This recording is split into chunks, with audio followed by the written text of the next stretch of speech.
Hello, level casters, and welcome to your daily international news update. We'll be bringing you the latest headlines from around the globe. News 1 of 12. Our first report concerns a serious Ebola outbreak in the Democratic Republic of Congo, where the situation is becoming increasingly dire. The head of the World Health Organization has arrived in the region amidst stark warnings that reductions in aid are likely to prolong the crisis. Alarmingly, the death rate from this preventable disease is currently estimated to be between 30 and 50%, which is considered exceptionally high. The WHO chief has made an urgent plea for armed groups in the area to agree to a ceasefire, emphasizing that such a move is crucial to prevent further deaths from the illness. The international community watches on with growing concern as efforts are made to contain this devastating health emergency. News 2 of 12. Moving to Eastern Europe, the conflict in Ukraine continues to dominate headlines.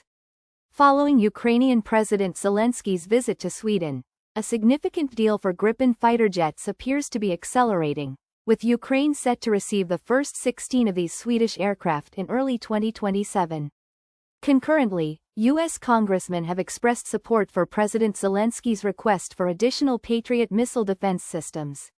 Meanwhile, NATO has issued a stern warning to Russia after a drone, identified as being of Russian origin, crashed in Romania.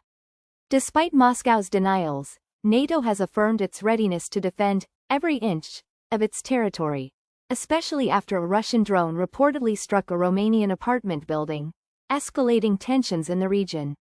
News 3 of 12. In Middle Eastern diplomacy, former U.S. President Donald Trump has indicated that a peace deal with Iran is imminent.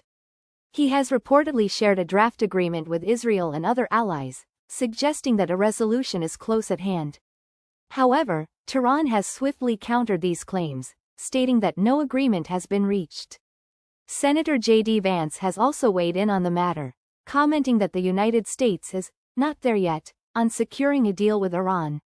This divergence in statements highlights the complexities and sensitivities surrounding these high-stakes international negotiations, leaving the exact status of any potential agreement unclear.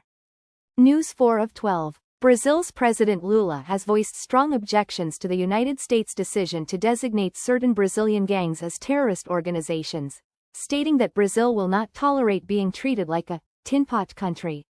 This announcement was made by Marco Rubio following a meeting with Flavio Bolsonaro, who is a far-right political challenger to President Lula.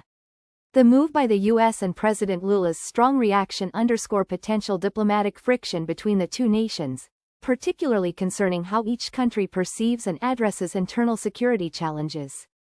The designation could have significant implications for international relations and cooperation on crime and security. News 5 of 12. We turn now to a dramatic rescue operation in Laos, where the first of several men trapped in a flooded cave has been successfully brought to safety. Reports confirm that the man is safe and sound, after what was described as a perilous and challenging operation. However, the ordeal is far from over, as 4 individuals remain inside a small chamber within the cave, and 2 more are still yet to be located. Rescue teams are undoubtedly working against the clock to reach the remaining trapped individuals, highlighting the extreme dangers and complexities involved in such subterranean emergencies.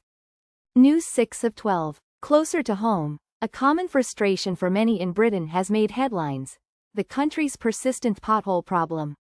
Letters to the editor have highlighted the issue, with Edward Lee emphasizing that there must be no shortcuts taken when repairing and rebuilding roads.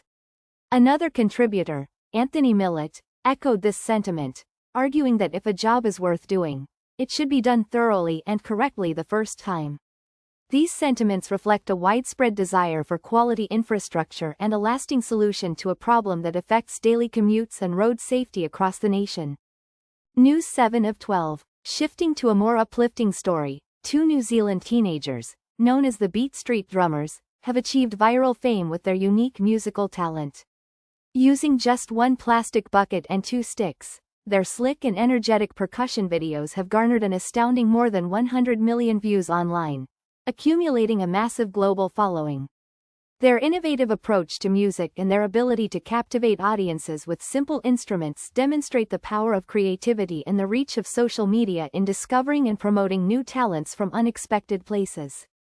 News 8 of 12. In India, one of Delhi's most exclusive private clubs, the Delhi Gymkhana Club, is currently facing the threat of eviction. This situation has attracted the attention of Prime Minister Narendra Modi's government and has caused considerable upset among Delhi's elite. The specific reasons behind this fight are not fully detailed, but the involvement of the government suggests a significant dispute over the club's future. This development underscores the ongoing changes and challenges faced by long-established institutions within India's rapidly evolving social and political landscape. News 9 of 12. Concerns are being raised in Mexico over a proposed bill that would allow elections to be annulled if there is evidence of foreign interference. Opposition parties are sounding the alarm, arguing that this constitutional amendment could grant the ruling party excessive power, effectively giving them a carte blanche to overturn the will of the voters.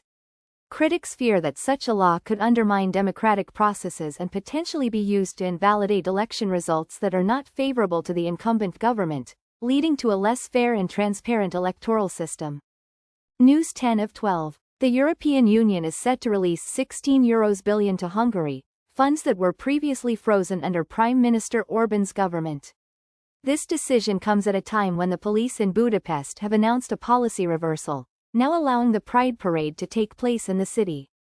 The unfreezing of funds and the change in policy regarding the Pride Parade suggest a possible shift in the relationship between Hungary and the EU, perhaps indicating a move towards addressing concerns that had led to the initial withholding of funds. News 11 of 12. A Canadian man has admitted to sending suicide packets to hundreds of individuals around the world. Kenneth Law, who sold lethal chemicals online, also provided instructions on how to use them. He has confessed to charges of counseling or aiding suicide.